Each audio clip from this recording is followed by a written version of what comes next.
என் face ID இருக்குல்ல, இது என்ன பாய்ஸ் ஹாஸ்டலுக்குள்ள 3 பொண்ணுங்க மட்டும் போன மாதிரி ஸ்பையா நீங்க? ட்ரிப் குரூப் 30 பசங்க கூட 3 பொண்ணுங்களா? இவன் என்னடி சட்டியோட நிக்கிறான்? பாடி பில்டரா? ட்ரிப் போறதுக்கு முன்னாடி எப்படி இருக்கா, போனக்கு அப்புறம் எப்படிலாம் நிப்பானோ பிளாக். இங்கடி உன் மேனேஜர். அவர் வரல. மேனேஜர் வரல. அப்ப யார் ஈவென்ட் கோஆர்டினேட்டர்? அர்ஜுன். அந்த பொம்பளை பொறுக்கி புடுங்காடி புடுங்கி இங்க என்ன புடுங்க? உன்னை முதல்ல 7 பேராமிக்கிற பசங்களோட பேசக்கூடாதுன்னு சொல்லியிருக்கிறேன்ல. உளுந்தூர்பேட்டையில் உளுந்து விட போடுற ஆண்டியில இருந்து சுக்கரவாரப்பேட்டில் சூப்பூத்துற பாட்டி வரைக்கும் அவன் கான்டாக்ட் வச்சிருப்பாட்டி. அவன் எப்படி ஆஃபீஸ் வந்தான்? நான் தான் இன்ட்ரோ கொடுத்தேன் அவனுக்கு ட்ரிப் நாலேஜ் இருக்குன்னு. அந்த நாலேஜ் உனக்கு எப்படி வந்துச்சு? அவன் தான் சொன்னான். ஒரு 2 நிமிஷம் டெய்லி என்கிட்ட பேசிட்டு சொன்னான்.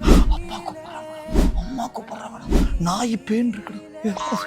அவன் கூட மட்டும் டைம் ஸ்பெண்ட் பண்ணி பேசி, இதுல எவன் கூட நீ குடும்பம் நடத்துறன்னு சொன்னா ஊரே நம்பி என்ன உனக்கு தெரியும்னு சொன்ன நீ ஏன் நம்ப மாட்டேன்? பிரைவேட் அன்டர்வியூஸ் பெர்மனன்ட் இன்ஸ்டால கோட் பார்த்துட்டு வந்து அரகுறை இங்கிலீஷ்ல உளறிட்டு இருப்படி நாய். வேற விட ஒருத்தர் பிரெக்னென்ட் ஆக்கி பர்மனன்ட் ஆகிற வரைக்கும் என்ன பிரைவேட் ஆக்கி பாவச்சு. ஏன்டா இப்படி பேசுற? என்ன ஒரு பிறவி வாருக்கடி என்ன? இல்லடா, அவன் கூட வந்து எல்லாரும் ப்ரொடெக்டிவா ஃபீல் பண்ணுவாங்கடா.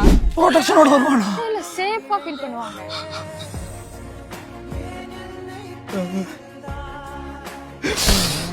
எனக்கு அப்படி போகணும்னா கல்யாணமாகி குழந்தை குட்டியோட எங்க அப்பா அம்மா வர்றதா பிடிப்போம். அப்படி இல்லை அப்படின்னா இங்கே நான் போலமாய் கிடக்கு சட்டியோட இருக்கவனோட சேர்த்து ஆஸ்தி கோவா பீச். இதுக்கெல்லாம் காரணம் யாரு? இந்த 7 பேர் ஆரம்பிக்கிற ஆம்பளை பசங்க எல்லாரும் ரிலேஷன்ஷிப் விளையாட நாசமா போகும்.